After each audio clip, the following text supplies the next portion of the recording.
Good morning, good morning, good morning mga kabay. Yan, kumusta kayo? Sa lahat, lalo na sa mga Bisaya. Mga kabay, good morning. Kumusta ang inyong nagdaang magdamag o gabi? Sana nasa mabuti at magandang pangatawan kayo.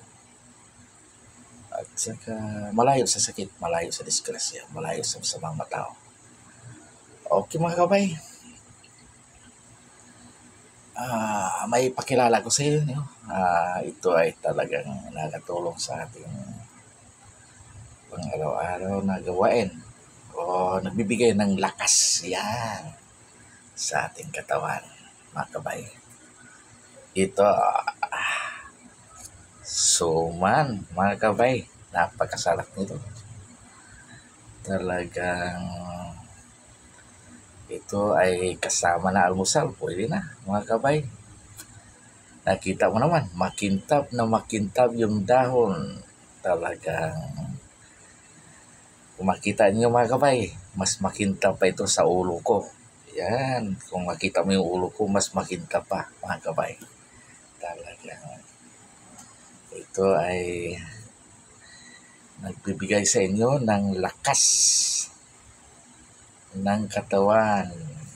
Yan mga kabay. Titirahin natin, kakain natin mga kabay.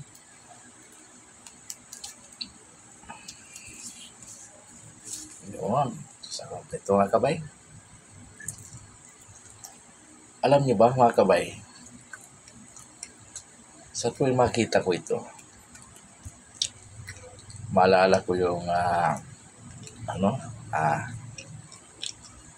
yung sa probinsya namin, sa tuwing may piyesta, yan, ito yung paunahin namin na inihain bago ang mga ulam, yan, o bago tayo magpapakain, ito yung inuuna namin paghain. Sa tuwing may pista ito ba kahit walang-wala yung mga tao doon sa amin, kahit walang mga trabaho, talagang di mawala yung handa. Talagang mayroon talaga sa tuwing may pista, agabay. Kaya bilib ako sa mga kabaryo namin, mga kapitbahay namin. Talagang kung gaano sila kahirap, ganyan naman kaabunda sa tuwing may pista, agabay. Sige bay, kain tayo. Yummy mga kabay. Okay, bye. God bless. Sana nasa mabuti kayong kalagayan. Thank you.